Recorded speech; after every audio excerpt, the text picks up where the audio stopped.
الحمد لله رب العالمين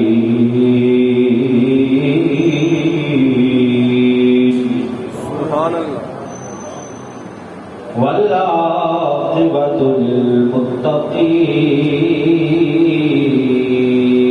للمتقين سبحان اللہ والصلاة والسلام على سيد الأنبياء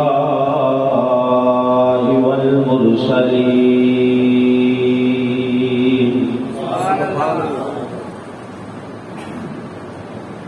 وأصحابه الهادين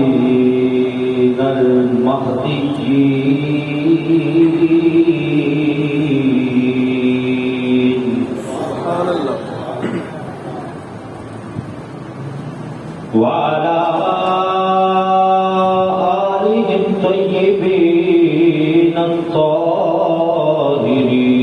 الطاهرين سبحان اللہ وعلى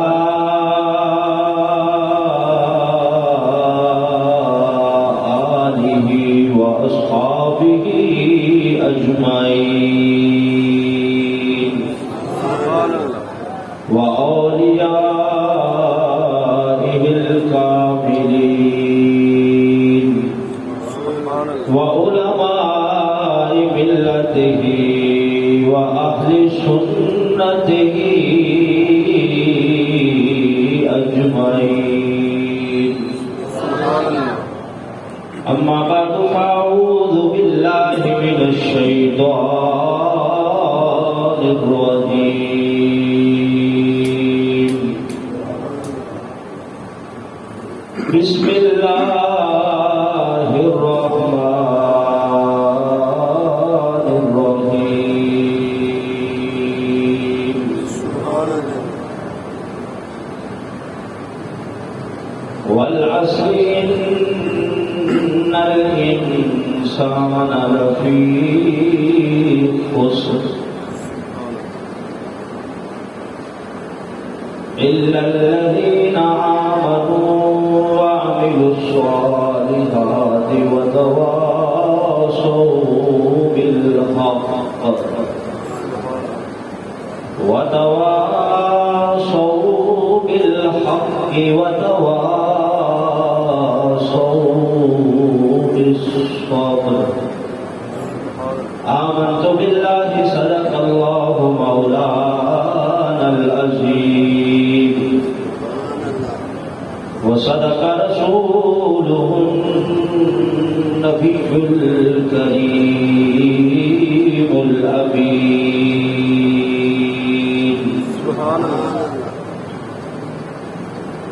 الصلاة والسلام عليك يا رسول الله وعلى آلك وأصحابك يا حبيب الله الصلاة والسلام عليك يا نبي الله وعلى آلك وأصحابك يا رحمة للعالمين مولاي صل وسلم دائما أبدا على حبيبك خير الخلق كلهم مولاي صل وسلم دائما أبدا على حبيبك خير الخلق كلهم يا ربي بالمصطفى بلغ مقاصدنا يا ربي بالمصطفى بلغ مقاصدنا واغفر لنا ما معنا يا واسع الكرم مولاي صل وسلم دائما أبدا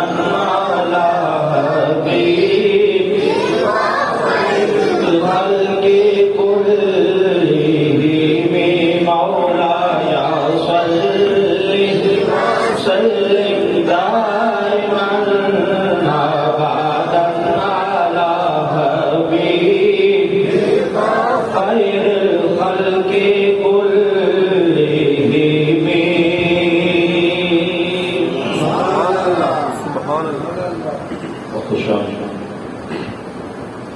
سامعین حضرات، آج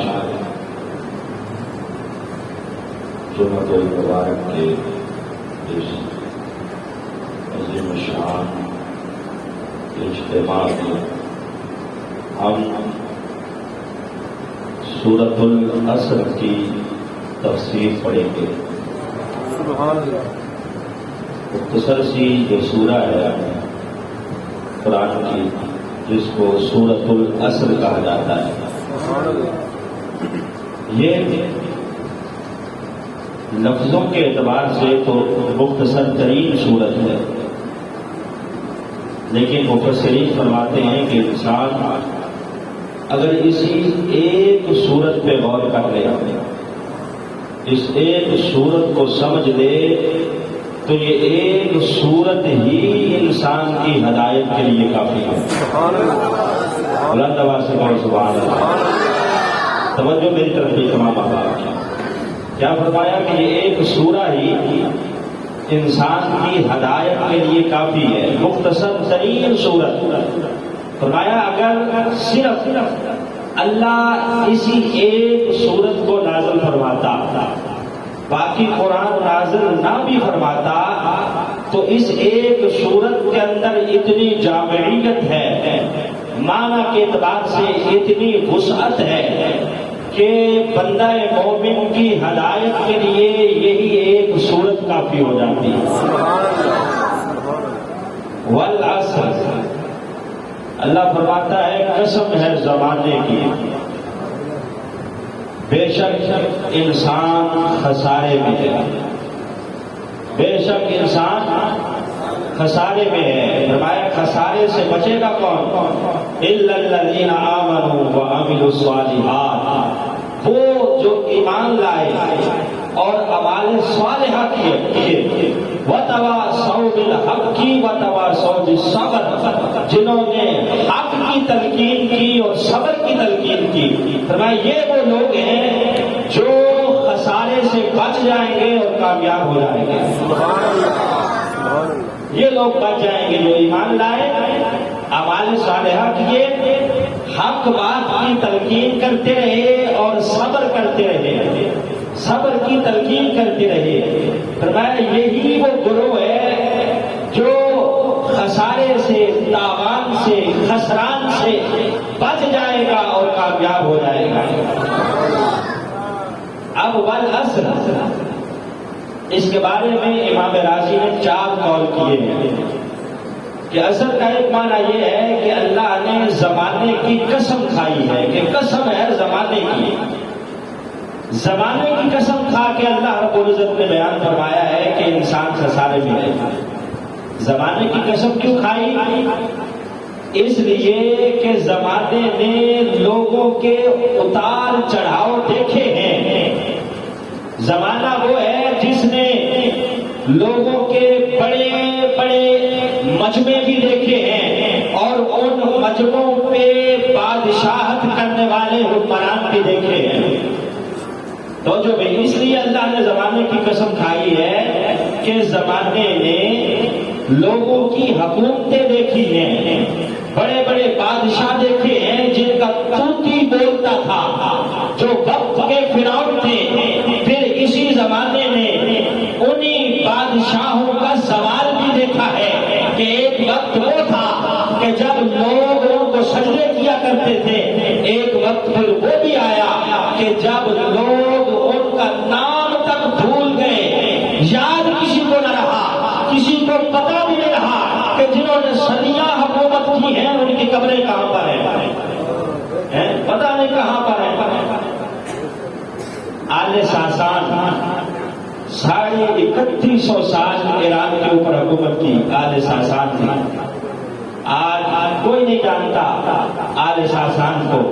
ایک بادشاہ کے بعد دوسرا بادشاہ، تقریباً 150 سے زائد بادشاہ اس کے گزرے جو ایران کے اوپر حکمرانی کرتے رہے۔ اسی طرح فرعون ہے، نمرود ہے، شداد ہے، وقت کے بڑے بڑے بادشاہ تھے۔ زمانے نے ان کی بادشاہت دیکھی ہے، پھر زمانے نے ان کا زوال دیکھا ہے۔ اس لیے اللہ رب العزت نے قسم کھا کے وقت کی، زمانے کی بتا دیا ہے کہ انسان یہ وقت ہمیشہ ایک جیسا نہیں رہتا، وقت کبھی کچھ ہوتا ہے کبھی کچھ ہوتا ہے۔ ایک وقت وہ ہوتا ہے کہ صبح کے ٹائم بندہ بادشاہ ہوتا ہے، شام کے وقت اسی بادشاہ کو ہتھکڑیاں لگی ہوئی ہوتی ہیں، اسی بادشاہ کو جیل میں ڈال دیا جاتا ہے۔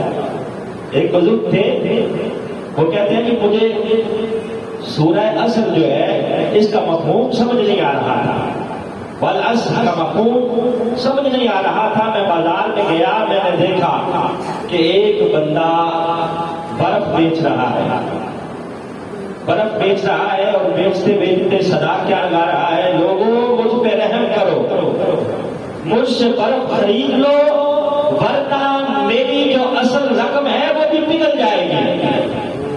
برف وہ ہوتی ہے نا کہ بک گئی تو بک گئی، ورنہ اس میں پانی بن جانا ہے، ضائع ہو جانی ہے۔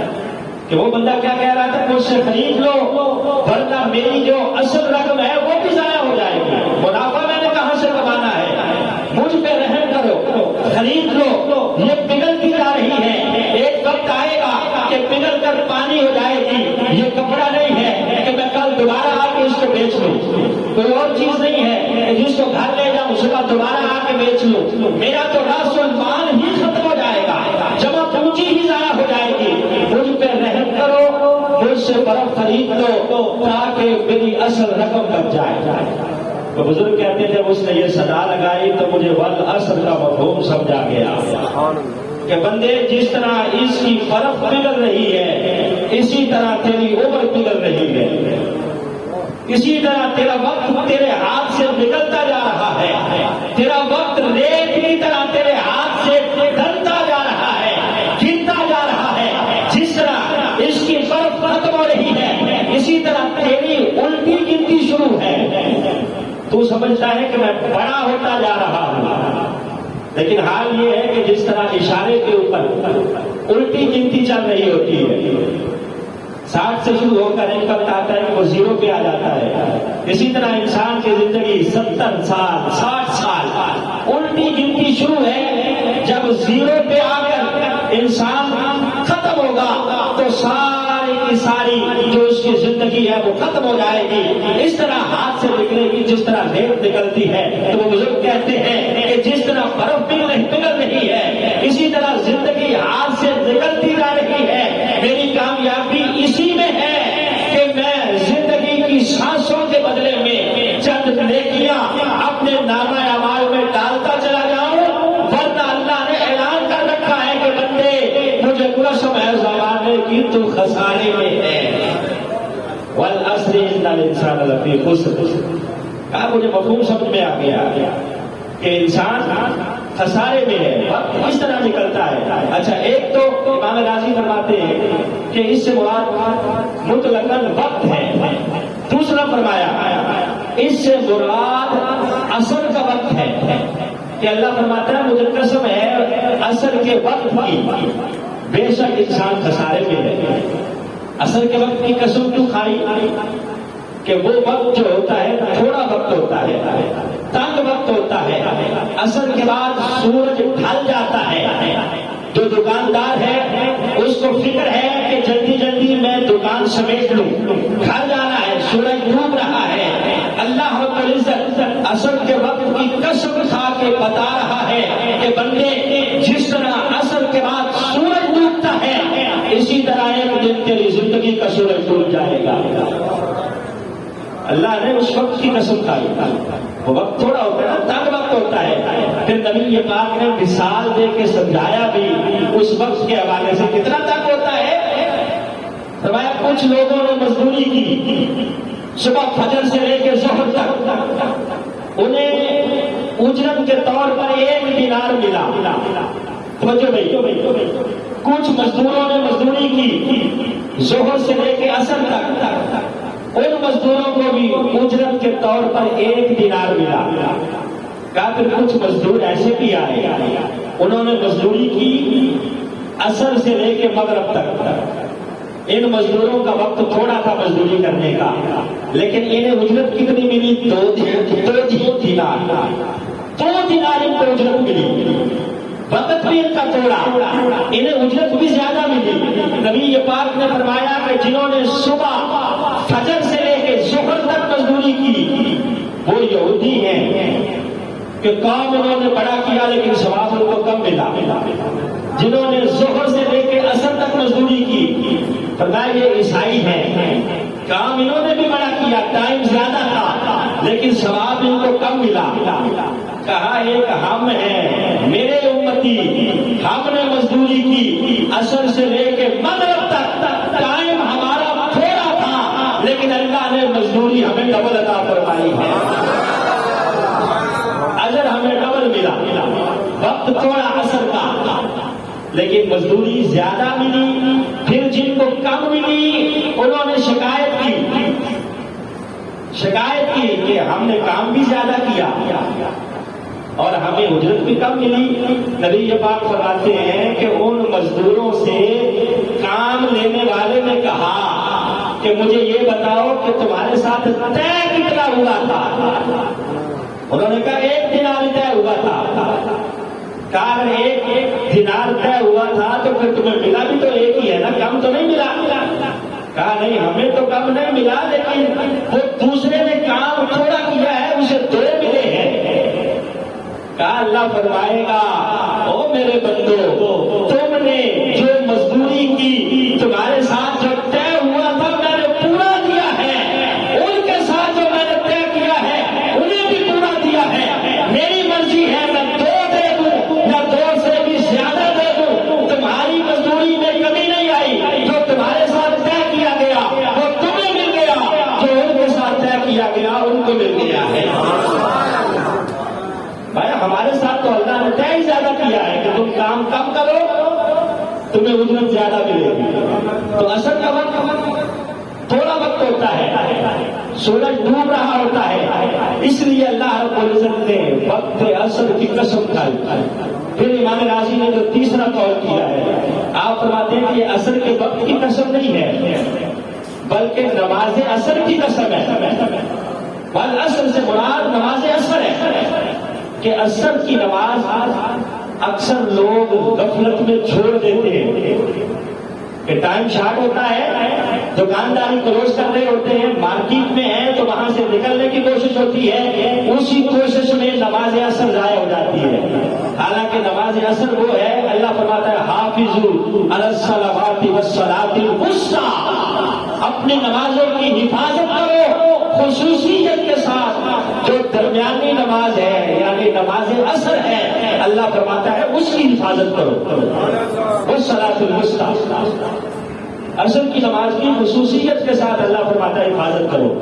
اور نبی پاک نے فرمایا جس کی نماز عصر رہ گئی گویا وہ یہ سمجھے کہ اس کا سب کچھ لٹ گیا، اس کا گھر بار، بال بچے، سامان، سب کچھ اگر اس کا لٹ جاتا تب بھی اتنا نقصان نہ ہوتا جتنا نماز عصر کے رہ جانے پر اس کا نقصان ہوا ہے۔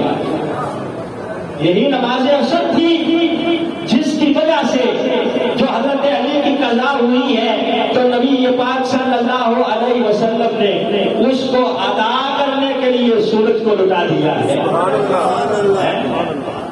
نماز عصر کی اللہ رب العزت نے قسم کھائی کیونکہ یہ نماز بڑی اہمیت کی حامل ہے، اس لیے اللہ رب العزت قسم کھا رہا ہے کہ یہ نماز کوئی عام نہیں ہے بلکہ یہ بڑی اہمیت والی ہے۔ اللہ فرماتا ہے مجھے قسم ہے نماز عصر کی، بے شک انسان خسارے میں ہے، خسارے میں ہے جو اس کو چھوڑ رہا ہے۔ چوتھا قول جو امام راضی نے کیا، آپ فرماتے ہیں کہ اس زمانے سے، جس زمانے کی اللہ نے قسم کھائی ہے، اس زمانے سے مراد نبی پاک کا زمانہ ہے۔ اللہ رب العزت قسم کھا رہا ہے نبی پاک کے زمانے کی کہ محبوب مجھے تیرے زمانے کی قسم ہے بے شک انسان خسارے میں ہے، تیرے زمانے کی قسم کہ بے شک انسان خسارے میں ہے۔ اب نبی کے پاک صلی اللہ علیہ وسلم کے زمانے کی قسم کھا کر اللہ رب العزت کیوں انسان کا خسارہ بیان کر رہا ہے کہ آج کا جو انسان ہے وہ تو خسارہ مانتا ہی نہیں، وہ کہتے ہیں میں تو بڑی ترقی میں ہوں۔ ایک وقت وہ تھا جب جھوپڑیاں ہوتی تھی نبی کے پاک صلی اللہ علیہ وسلم کا زمانہ ہے، ایک وقت وہ تھا کہ جب چل چل کے لوگ تھک جاتے تھے پھر کبھی جا کے منزل پر پہنچتے تھے۔ آج تو میں ہواؤں میں اڑ رہا ہوں، آج تو میں پانیوں پہ تیر رہا ہوں۔ لہذا اس زمانے کی قسم اللہ کیوں کھا رہا ہے کہ انسان تو کہتا ہے نہیں آج میں خسارے میں نہیں ہوں، بلکہ خسارے کا زمانہ تو پہلا تھا کہ جب ترقی نہیں تھی، آج ترقی ہو گئی ہے، انسان نے ایٹم کو مسخر کر دیا ہے، دنیا کو گلوبل ولیج بنا لیا ہے، دنیا اس کے ہاتھ کی ہتھیلی کی طرح ہے جس کو وہ چلا رہا ہے۔ تو آج کا انسان کہتا ہے میں تو خسارے میں ہوں ہی نہیں، خسارہ مانتا ہی نہیں۔ تو اللہ فرماتا ہے اے انسان تو کہتا ہے کہ میں ہوا میں اڑ رہا ہوں، یہ کمال نہیں ہے، ہوا میں تو مکھی بھی اڑ رہی ہے، ہوا میں تو مچھر بھی اڑ رہا ہے، جانور بھی ہیں جو ہوا میں اڑ رہے ہیں۔ یہ حیوانیت کا عروج ہے، انسانیت کا نہیں ہے، انسان کا یہ کمال نہیں ہے۔ اگر تو کہتا ہے کہ میں پانی میں تیر رہا ہوں، وہاں تو مچھلیاں بھی تیرتی پھرتی ہے، کہا یہ تیرا کمال نہیں ہے، یہ حیوانیت کا کمال ہے۔ انسانیت کا اگر عروج دیکھنا ہے، انسانیت کی ترقی دیکھنی ہے تو نبی پاک صلی اللہ علیہ وسلم کے زمانے میں جانا پڑے گا کہ آج اگرچہ انسان نے مادی لحاظ سے ترقی کی ہے لیکن اسے ارد گرد اپنے احباب کی کوئی پرواہ نہیں ہے، کسی مسلمان کا اس کو لحاظ نہیں ہے، بھائی بھائی کا گلا کاٹ رہا ہے، ایک مرلہ زمین کے لیے ماں اور باپ کی گردنیں اتاری جا رہی ہے۔ کہا یہ ترقی ہے، یہ تم نے عروج پایا ہے؟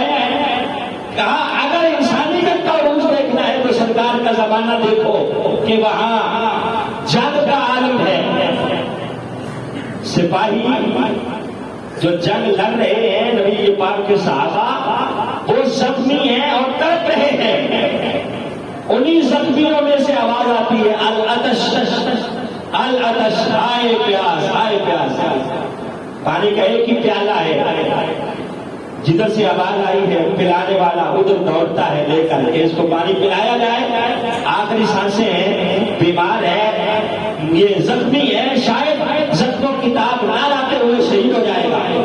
جیسے ہی پانی اس زخمی پر کے پاس پہنچتا ہے تو دوسری طرف سے آواز آتی ہے العطش العطش، وہ زخمی کہتا ہے مجھے رہنے دو، پہلے اس میرے ساتھی کو پلاؤ، اسے پیاس زیادہ لگی ہوگی۔ کہا جب وہاں پر پہنچتا ہے تو تیسری جگہ سے آواز آتی ہے العطش، وہ دوسرا بندہ کہتا ہے یار مجھے چھوڑو، پہلے اس کو پلاؤ، شاید وہ زیادہ تکلیف میں ہے۔ جب اس کے پاس تیسرے کے پاس پانی کا پیالہ پہنچتا ہے تو دوبارہ پیچھے سے صدا آتی ہے، وہ لے کر پیچھے پلٹتا ہے تو دیکھتا ہے کہ پہلے نمبر پر جس کو پانی پلایا جانا تھا وہ جام شہادت میں اس کا چکا ہے۔ کہا وہ تھی انسانیت کی ترقی، جب انسان کو دوسرے کا خیال تھا۔ آج خدا نخواستہ اگر ایکسیڈنٹ ہو جائے، جو بچ چکا ہوتا ہے وہ جو مرا ہوا ہے اس کی گھڑی اتارنا ہوتا ہے کہ نہیں؟ ایسے اگر کسی خاتون نے سونے کے کنگن پہنے ہوئے ہیں تو وہ اس کے بازو ہی اتار کے لے جاتے ہیں، یہ انسانیت کی ترقی ہے؟ نہیں، اللہ فرماتا ہے اگر انسانیت کی ترقی دیکھنی ہے تو میرے محبوب کا زمانہ دیکھو، وہاں تمہیں ابو بکر نظر آئے گا، عمر نظر آئے گا، عثمان نظر آئے گا، علی نظر آئے گا، ان تک کے دامن اتنا ستھرا تھا کہ آج صدیاں گزر جانے کے بعد بھی انسانیت ہاتھوں میں انگلیاں چباتے کہتی ہے کہ رب کعبہ کی قسم ہے آج ترقی کے باوجود ہم زمین کی پستیوں میں گرے ہوئے ہیں۔ ترقی اگر اللہ نے عطا فرمائی تھی تو سرکار کے زمانے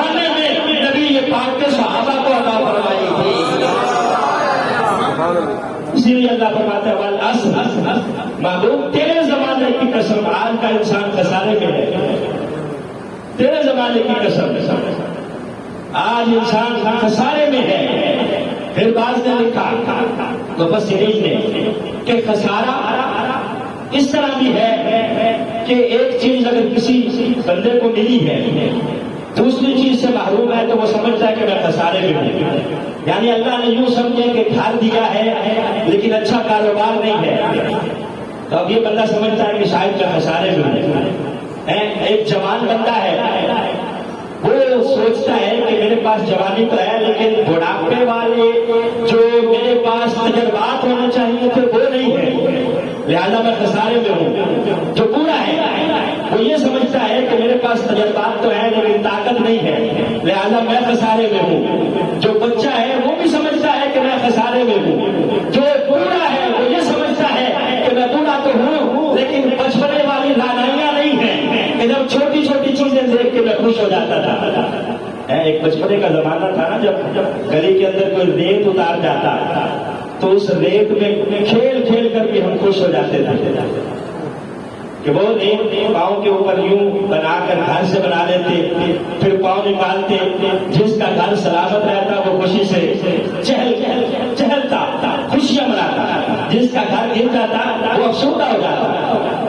ایک وقت وہ تھا کہ جب چھوٹی چھوٹی چیزوں سے بندہ خوش ہو جاتا تھا، آج اتنی بڑی بڑی چیزیں ہیں پھر بھی خوشی نہیں ہے۔ تو ایک خسارہ یہ ہے کہ ایک چیز اللہ نے دی ہے دوسری سے محروم رکھا ہے، تو یہ بھی بندے کا خسارہ ہے۔ پھول کو اللہ نے خوشبو دی ہے، روشنی سے محروم رکھا ہے تو پھول بھی کہتا ہے کہ میں خسارے میں ہوں۔ چاند کو اللہ نے روشنی دی ہے، خوشبو نہیں دی، تو اس لحاظ سے وہ بھی خسارے میں ہے۔ تو کائنات میں کوئی ایسی ذات بھی ہے جو ہر لحاظ سے کامل و اکمل ہے، خسارے میں نہیں ہے۔ تو اللہ رب العزت فرماتا ہے کہ کائنات میں اگر وہ ہستی دیکھنی ہو جو ہر لحاظ سے کامیاب ہے، خسارے میں نہیں ہے، تو مدینہ طیبہ میں میرے محبوب کی ذات ہے جس کو میں نے ہر لحاظ سے کامیابی عطا فرمائی۔ وہ خسارے میں نہیں ہے، ان کو میں نے ہر لحاظ سے عروج عطا فرمایا ہے، ان کے پاس سوال نہیں ہے۔ لہذا اب تم بھی اگر خوشحال ہونا چاہو، الا الذین آمنوا، اگر کوئی چاہتا ہے کہ میں خسارے سے بچ جاؤں تو فرمایا بچے گا وہی جو میرے محبوب کے دامن سے چپٹ جائے گا۔ الا الذین آمنوا، جو ایمان لے آئے گا، میرے محبوب کے دامن سے لگ جائے گا، چپٹ جائے گا، فرمایا وہی بچے گا، ورنہ یاد رکھو کہ ہر انسان ہی خسارے میں ہے۔ آپ نے دیکھا ہوگا کہ وہ ہاتھ کے ساتھ ساتھ ایک چکی چلائی جاتی ہے، اس کے دو پارٹ ہوتے ہیں، ایک نیچے پتھر ہوتا ہے اور ایک پتھر اوپر ہوتا ہے۔ اوپر والا پتھر گھوم رہا ہوتا ہے اور نیچے والا پتھر ساکت ہوتا ہے، درمیان میں ایک کلی ہوتی ہے، اس کلی کے اوپر وہ اوپر والا پارٹ جو ہے وہ ٹھہرا ہوا ہوتا ہے، اور وہیں کلی کے پاس ایک جگہ ہوتی ہے جہاں دانے ڈالے جاتے ہیں، اور چلا چلا کے جو دانے ان پتھروں کے درمیان آ جاتے ہیں وہ پس جاتے ہیں، جو دانے اس کلی کے ساتھ لگ جاتے ہیں وہ بچ جاتے ہیں۔ بات سمجھ میں نہیں آئی؟ کلی کے ساتھ جو دانا لگ گیا درمیان والی کے ساتھ وہ پسنے سے بچ گیا، تو اللہ فرماتا ہے کہ بچے گا وہی جو میرے محبوب کے دامن سے وابستہ ہو جائے گا۔ الا الذین آمنوا، جو ایمان لے آئے گا، میرے محبوب کا پکا غلام بن جائے گا، وہی بچے گا، ورنہ یاد رکھو کہ انسان خسارے میں ہے۔ اس کا خسارہ تب ہی ختم ہوگا جب یہ دامن مصطفیٰ سے وابستہ ہو جائے گا۔ الا الذین آمنوا، ایمان لے آئے گا۔ نبی پاک صلی اللہ علیہ وسلم تشریف فرما ہے، صحابہ بھی تشریف فرما ہے، سرکار نے فرمایا میرے صحابہ کیا اس بندے کو دیکھنا چاہتے ہو جو جنتی ہے، سیدھا جنت میں جائے گا؟ صحابہ نے کہا ضرور یا رسول اللہ۔ حضرت عبداللہ بن عمر کہتے ہیں نبی پاک نے فرمایا پھر دروازے کی طرف دیکھو، جو اب مسجد میں داخل ہوگا وہ جنتی ہے۔ حضرت عبداللہ بن عمر کہتے ہیں میں نے دیکھا کہ ایک بوڑھا بندہ ہے، تازہ اس نے وضو کیا ہوا ہے، داڑھی سے وضو کے قطرے جھڑ رہے ہیں، دائیں ہاتھ میں اس نے جوتا پکڑا ہوا ہے، وہ جلدی جلدی مسجد میں داخل ہوا، جوتا رکھا اور سرکار کی مجلس میں بیٹھ گیا۔ نبی یہ پاک نے فرمایا یہ جنتی ہے۔ حضرت عبداللہ بن عمر کہتے ہیں دوسرا دن پھر آیا، سرکار نے پھر فرمایا کہ میرے صحابہ جنتی بندہ دیکھنا چاہتے ہو؟ حضرت عبداللہ بن عمر کہتے ہیں میں نے کہا جی یا رسول اللہ۔ فرمایا دروازے کی طرف دیکھو، اب تو داخل ہوگا وہ جنتی ہے۔ حضرت عبداللہ بن عمر کہتے ہیں دوسرے دن پھر وہی پورا بندہ لاٹھی ٹیکتے ہوئے، سفید داڑھی ہے، داڑھی سے وضو کے قطرے ٹپک رہے ہیں، تازہ وضو کر کے آیا ہے، ہاتھ میں جوتا اٹھا رکھا ہے، سائڈ پہ جوتا رکھ کے لاٹھی ٹیکتا ٹیکتا نبی کے پاک کی مجلس میں بیٹھ گیا۔ سرکار نے فرمایا یہ جنتی ہے، جیسے ہی بہت ہوگا سیدھا جنت میں جائے گا۔ صحابی کہتے ہیں تیسرا دن پھر آ گیا، سرکار نے فرمایا جنتی دیکھو گے؟ صحابہ نے کہا جی یا رسول اللہ۔ کا پھر وہی بندہ آیا۔ حضرت عبداللہ بن عمر کہتے ہیں مجھ سے اب رہا نہ گیا، میں نے کہا جب یہ اٹھ کے جائے گا نا میں اس کے پیچھے پیچھے جاؤں گا، ذرا جا کے دیکھوں تو صحیح کہ عمل کون سا کرتا ہے۔ حضرت عبداللہ بن عمر کہتے ہیں کہ وہ جب نبی کے پاک کی مجلس سے اٹھ کے جانے لگا میں بھی اس کے پیچھے ہو لی۔ میں نے پاس جا کے کہا بابا جی، کہا جی، میں نے کہا میری اپنے ابا جان سے لڑائی ہو گئی ہے، شکل رنجی ہو گئی ہے، تھوڑی دیر کے لیے جو ہے میں ان سے ناراض ہوں، میں تمہارے گھر جانا چاہتا ہوں، چند راتیں میں تمہارے گھر رہنا چاہتا ہوں، مجھے اپنا مہمان بناؤ۔ کہتا ہے کہ اس بزرگ نے کہا ٹھیک ہے آ جاؤ، مجھے وہ اپنے گھر لے گئے۔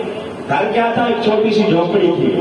حضرت عبداللہ بن عمر کہتے ہیں دن گزر گیا، اب رات کا وقت آیا، اس نے مجھے چارپائی میں لٹا دیا، چادر اوڑھ کے میں لیٹ گیا اور سونے کا ناٹک کرنے لگا۔ آنکھیں میں نے بند کر لی، سویا نہیں، لیکن میں نے ظاہر اس کو یہی کروایا کہ میں سویا ہوا ہوں۔ میں گویا دیکھنا چاہتا تھا کہ یہ عمل کون سا کرتا ہے جس کی وجہ سے سرکار نے اس کو جنتی فرمایا ہے۔ کہتے ہیں کہ میں نے دیکھا وہ بھی ساری رات سویا رہا، کوئی اس نے عمل نہیں کیا، ساری رات سویا رہا، بس یہ ضرور تھا جب کروٹ بدلتا تھا تو اللہ اکبر کی سرائے لگاتا تھا۔ بس نماز 5 وقت کی پڑھی اس نے دن کو اور رات کو ساری رات سویا رہا۔ کہتے ہیں 2-3 راتیں جب گزری کوئی اس کا ایکسٹرا عمل میں نے نہیں دیکھا۔ میں نے پھر اس بزرگ سے پوچھ ہی لیا کہ بابا جی بتاؤ تو صحیح، میری کوئی اپنی ابا سے لڑائی نہیں ہوئی، میں اس لیے آیا تھا کہ سرکار نے تمہیں جنتی فرمایا ہے، میں تمہارا وہ عمل دیکھنے آیا ہوں، لیکن میں نے دیکھا ہے تم نے تو کوئی ایسا عمل نہیں کیا، بس روٹین کی نماز پڑھی ہے اور رات کو ساری رات سوتے رہے ہو جس طرح میں سوتا رہا ہوں۔ اس نے کہا تو نے میرا سب کچھ دیکھا ہے، تو نے میرا سینہ نہیں دیکھا۔ کہا ایک تو سینے کے اندر ایمان ہے، پختہ ایمان ہے، دوسرا سینے کے اندر کسی کا کینہ نہیں ہے، میں نے کسی مسلمان کے بارے میں نہیں رکھا ہوا، میرا سینہ ایک تو ایمان کی وجہ سے جگمگا رہا ہے، دوسرا سینے میں کسی مسلمان کا کینہ نہیں ہے، ہر ایک کے بارے میں اچھا سوچتا ہوں، یہی وجہ ہے کہ سرکار نے دنیا میں ہی مجھے جنت کی سند عطا فرما دی ہے۔ کہا میرا دل میلا نہیں ہے کسی کے بارے میں، یہ نہیں ہے کہ میں کسی کے بارے میں برا سوچتا رہوں۔ آج ہماری ٹینشن یہ نہیں ہوتی کہ میرے پاس یہ چیز نہیں ہے، ٹینشن یہ ہوتی ہے کہ میرے بھائی کے پاس یہ چیز کیوں ہے۔ یہ ٹینشن نہیں ہے کہ میرے پاس بھی یہ چیز ہوتی ہے کیوں نہیں ہے، زیادہ ٹینشن ہم نے یہ سوال کر رکھی ہے کہ ساتھ والے کے پاس یہ کیوں ہے۔ بھائی اگر اس کو اللہ نے دی ہے تو دعا کرو کہ اللہ تمہیں بھی عطا فرمائے گا۔ تو فرمایا ان الذین آمنوا، جس کے سینے میں ایمان موجود ہے اور سینہ کینے سے پاک ہے، اللہ رب العزت فرماتا ہے کہ یہ بندہ ہے جو خسارے سے بچ جائے گا۔ اور دوسرے نمبر پر فرمایا وعاملوا الصالحات، جو اعمال صالحہ کرے گا وہ بھی خسارے سے بچ جائے گا۔ آپ یوں سمجھیں کہ ایمان اگر درخت ہے تو اعمال صالحہ اس درخت کا پھل ہے، نیک اعمال۔ آج آپ دیکھیں گے کہ 2 بندے باہر بیٹھے ہوئے ہوں گے، وہ تبصرہ کر رہے ہوں گے کہ آج کل دین پہ چلنا بڑا مشکل ہے، کہتے آپ سنیں گے لوگوں کو، کہتے آج دین پہ چلنا بڑا مشکل ہے، اور ساتھ جو دوسرا بیٹھا ہوا ہوگا بتائیے میں سر ہلائے گا، ہاں یار آج تو دین پہ چلنا بڑا مشکل ہے۔ اس سے کوئی پوچھے اللہ کے بندے آج چلنا مشکل ہے دین پہ؟ جب تو مسجد میں آتا ہے تو تیرے لیے قالین بچھے ہوئے ہیں، مسجد میں آتا ہے تیرے لیے پنکھے چل رہے ہیں، تیرے لیے اے سی کا اہتمام ہے، تیرے لیے ٹھنڈا پانی موجود ہے، کولر لگا ہوا ہے، ہر چیز موجود ہے۔ وہ اللہ کے بندے آج چلنا مشکل ہے یا اس وقت چلنا مشکل تھا جب حضرت بلال چلے تھے، یا اس وقت چلنا مشکل تھا جب حضرت امام حسین کربلا کی تپتی ہوئی ریت پہ چلے تھے؟ رب کعبہ کی قسم ہے آج دین پہ چلنا آسان ہے، مشکل تب تھا جب کلمہ پڑھنے کے جھوٹ ہوئی پاداش میں لوگوں کو چیر کے رکھ دیا جاتا تھا، آرے کے ذریعے کاٹ کے رکھ دیا جاتا تھا، ایک ٹانگ ایک گھوڑے کے ساتھ باندھی جاتی، دوسرے گھوڑے کے ساتھ باندھی جاتی، گھوڑوں کو جب مخالف سمت میں دوڑایا جاتا، خدا کی قسم ہے وہ کلمہ پڑھنے والا کا بالا جو ہوتا اس کا خون جب گرتا تھا تو خون کے قطرے قطرے سے صدا آتی تھی لا الہ الا اللہ محمد رسول اللہ۔ آج دین پہ چلنا مشکل نہیں ہے، مشکل تب تھا جب حضرت بلال چلے تھے، آج کوئی مشکل نہیں ہے۔ حضرت بلال رضی اللہ تعالی عنہ، ان کا مالک رمیہ تکلیف دیتا ہے، مارتا ہے، انگاروں پہ لٹاتا ہے، تپتی ہوئی ریت پہ لٹاتا ہے، اوپر پتھر رکھتا ہے۔ ایک دن ایک دوست نے گزرتے ہوئے کہہ دیا بلال یہ روزانہ تجھے تنگ کرتا ہے، تکلیف دیتا ہے، اس کی بات مان کیوں نہیں لیتا؟ تو حضرت بلال نے جو جواب دیا سنو، حضرت بلال کہتے ہو یار بات سن میری، تم اگر بازار جاتے ہو مٹی کا برتن خریدتے ہو، کھڑا خریدنا ہوتا ہے اس کو مار مار کے یوں چیک کرتے ہو کچا ہے یا پکا ہے، ایک پیالہ خریدنا ہو اس کو بھی یوں توڑ کے چیک کرتے ہو کہ آواز کیسی آ رہی ہے۔ کہا تم مٹی کا برتن خریدتے ہو تم مار مار کے چیک کرتے ہو پکا ہے یا کچا ہے، میرا رب بلال کو خریدنا چاہتا ہے اور مار مار کے چیک کر رہا ہے، میرے خون کے قطرے قطرے سے آواز آ رہی ہے، یا اللہ بلال پک چکا ہے، پکا خرید لے تیری مرضی ہے، کچا خرید لے تیری مرضی ہے۔ یہ تو اللہ رب العزت مجھے چیک کر رہا ہے، بلال پک چکا ہے، میں کہتا ہوں یا اللہ جس طرح خریدنا ہے خرید لے۔ الا الذین آمنوا وعملوا الصالحات، ہمارے صالحہ بھی اپنانا پڑیں گے، لیکن ہمارے اعمال کا حال یہ ہے کہ ابھی آگے گرمی آ رہی ہے، آپ دیکھیں گے کہ اگر صحراؤں میں کہیں واٹر کولر نصب ہوگا، اس کے اوپر اگر گلاس پڑا ہوا ہوگا تو اس کو زنجیر لگی ہوئی ہوگی، کیوں لگی ہوئی ہوگی؟ کیونکہ مسلمان یہاں رہتے ہیں، اعمال ماشاءاللہ ہمارے اتنے اچھے ہیں کہ وہ گلاس بھی ہم نہیں چھوڑتے، اس کو بھی اٹھا کے لے جاتے ہیں۔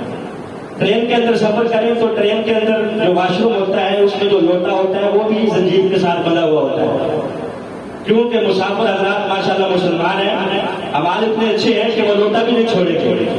یہاں مسجد کے واش روموں سے ٹوٹیاں اتار کے ہم لے جاتے ہیں، آئے دن کوئی نہ کوئی نمازی باہر کھڑا شکایت کر رہا ہوتا ہے ہمارے ساتھ میرا جوتا کوئی لے گیا، ہم کہتے ہیں یار لے گیا تو ہم کیا کریں، یہ ہمارے اعمال ہیں۔ لیکن آپ ادھر چلے جائیں ننکانہ صاحب، ہندوؤں کا بہت بڑا گردوارا ہے، وہ سکھوں کا گردوارا ہے، وہاں آپ جوتا اتار کے اندر رکھنے لگیں گے نا، وہیں سے ایک سکھ آپ کو کہے گا او بھائی جوتا اندر کیوں رکھ رہا ہے، یہ سکھوں کا گردوارا ہے تو مسلمانوں کی مسجد نہیں ہے، یہاں سے جوتے نہیں اٹھائے جاتے، یہ ہمارے اعمال ہیں اور ہمارے اعمال کی شامت ہے، پھر ہم روکتے ہیں کہ ہمارے حکمران اچھے نہیں ہیں۔ حجاج بن یوسف رحم بہت بڑا ظالم بادشاہ گزرا ہے، لاکھوں لوگوں کو اس نے قتل کروا دیا، کسی نے کہا او حجاج اتنا ظالم کیوں ہے، تو نے عمر کی حکمرانی نہیں دیکھی، ویسا حکمران کیوں نہیں بنتا؟ اس نے آگے سے جواب کیا دیا، کہا تم ابو ذر جیسے رعایا بن جاؤ، میں عمر جیسا حکمران بن جاؤں گا، تم رعایا بھی تو ایسی ہو نا، تمہارے اوپر میں حکمران بھی تو ایسا ہی آؤں گا۔ تو اگر ہمارے اوپر حکمران ایسے ہیں تو ہمارے شامت اعمال ہے، ہمارے اعمال کی وجہ سے ہے. تو اللہ فرماتا ہے الا الذین آمنوا وعملوا الصالحات. ایمان بھی لانا پڑے گا، ساتھ اعمال صالحہ بھی کرنا پڑیں گے. اعمال صالحہ کا مطلب یہ نہیں ہے کہ صرف مسجد میں بیٹھ کے اللہ اللہ کرتا رہے. اسلام مسجد کا دین بھی ہے، اسلام بازار کا دین بھی ہے. وہاں بھی لوگوں کے ساتھ اچھا رویہ اختیار کرنا ہوگا. یہ نہیں ہے کہ مسجد میں تو حاجی صاحب بنے ہوئے ہیں اور وہاں اوپر اچھا فروٹ لگایا ہوا ہے اور نیچے جب ایک ٹیر اوپر سے اتاریں گے تو وہ اوپر سے سیب نکلیں گے، نیچے سے چپڑ نکلیں گے. نہیں، یہ اعمال نہیں ہے. وہ ابھی چند دن پہلے ہی نا اسمبلی کا اجلاس ہو رہا تھا، مشترکہ اجلاس سینٹ اور اسمبلی کا. اس میں ایک ہندو سینیٹر خطاب کر رہا تھا رمضان میں. خدا کی قسم ہے میں سن کے بڑا شرمندہ ہوا. وہ خطاب کیا کر رہا تھا؟ وہ کہہ رہا تھا جناب چیئرمین، میں ایک ہندو ممبر ہوں، سینیٹر ہوں، مجھے یہ کہتے ہوئے شرم آ رہی ہے کہ یہ کیسا مسلمانوں کا ملک ہے. ان کا تہوار آیا ہے، سال بعد رمضان آیا ہے. جو کیلا رمضان سے پہلے 100 روپے درجن تھا وہ رمضان میں 300 روپے درجن مل رہا ہے. وہ ہندو کہہ رہا تھا. ایسا پھر یہ ہمارے ساتھ والے جو ممبر ہیں مجھے تبلیغ کرتے ہیں کہ تو مسلمان ہو جا. کہتا میں مسلمان کس طرح ہو جاؤں، میں ہندو ہی بھلا ہوں. کہ تمہارا تہوار آیا ہے تو تم نے وہ کیلا جو 100 روپے درجن تھا آپ 300 روپے درجن بیچ رہے ہو. لکشمن پرساد نامی ایک ہندو شاعر گزرا ہے، اس نے نبی پاک کی سیرت پہ کتاب لکھی ہے عرب کا چاند. کیا نام ہے؟ عرب کا چاند. سرکار کی سیرت پہ اس نے بڑی خوبصورت کتاب لکھی. کسی نے کہا لکشمن پرساد تو نے مسلمانوں کے نبی کی سیرت پہ کتاب تو لکھ دی، خود مسلمان کیوں نہیں ہوتا؟ اس نے کہا میں مسلمان ہو جاتا لیکن مسلمانوں کا جو کردار ہے وہ مجھے مسلمان نہیں ہونے دیتا. ورنہ ان کے نبی کی سیرت اتنی اچھی ہے کہ مجھے اتنی اچھی لگی ہے کہ میں نے کتاب لکھ دی ہے. اعمال ان کے اتنے بڑے ہیں کہ مجھے مسلمان نہیں ہونے دیتے. ورنہ ایک وقت وہ تھا کہ ہمارے مسلمانوں کے جنازے بھی غیر مسلموں کو کلمہ پڑھا دیتے تھے. حضرت امام محمد کا جنازہ گزر رہا ہے، پورا شہر امٹ آیا ہے دیکھنے کے لیے. عاشق کا جنازہ ہے، ذرا جھوم سے نکلے، محبوب کے کوچے سے ذرا کھول کے نکلے. پورا شہر امٹ آیا ہے چندہ دینے کے لیے، ہر کوئی بےتاب ہے. ساتھ ہی عیسائی اور یہودی بھی آئے ہوئے ہیں کہ دیکھے تو صحیح مسلمانوں کے امام کا جنازہ ہے. کتب کے اندر آتا ہے کہ ایک عیسائی نے آگے بڑھ کے کندھا جو دیا، جیسے ہی پیچھے ہٹا کندھا ہٹایا، برکت اتنی تھی کہ ادھر کندھا ہٹا کے پیچھے جا رہا ہے، ادھر پڑھتا جا رہا ہے لا الہ الا اللہ محمد رسول اللہ. اور ہمارے تو جنازے بھی کلمے پڑھا دیتے تھے، لیکن آج ہمارا کردار اتنا برا ہو چکا ہے کہ اس کو دیکھ کے اچھے بڑے جو مسلمان ہیں انہیں بھی گھن آتی ہے. تو اللہ فرماتا ہے والعصر ان الانسان لفی خسر، بے شک انسان خسارے میں ہے، الا الذین آمنوا وعملوا الصالحات، بچے گا وہی جو ایمان لایا، اعمال صالحہ کیے، وتواصوا بالحق وتواصوا بالصبر، جو حق کی تلقین کرتا رہا اور صبر کرتا رہا. اللہ نے اگر مصیبتیں ڈالی ہیں تو مصیبتوں پہ آہو بہا نہیں کیا، اپنے کپڑے نہیں پھاٹے. اگر اللہ نے نعمتیں کم دی ہیں، نبی یہ بات فرماتے ہیں جو اللہ کی دی ہوئی کم نعمتوں پہ راضی ہو گیا ہے، اللہ قیامت کے دن اس بندے کی تھوڑی بیٹیوں پہ راضی ہو جائے گا. جو اللہ کی دی ہوئی تھوڑی نعمتوں پہ راضی ہو گیا، صبر کرتا رہا، اللہ قیامت کے دن اس کی تھوڑی نیکیوں پہ راضی ہو جائے گا کہ بندے تو بھی تو تھا نا جو میری تھوڑی نعمتوں پہ راضی تھا، صبر کرتا رہا. آج میں تیری تھوڑی نیکیوں پہ راضی ہوں اور تیرے لیے میں نے جنت کے دروازے کھول دیے. دعا ہے اللہ ہمیں عمل کی توفیق عطا فرمائے. وآخر دعوانا الحمدللہ.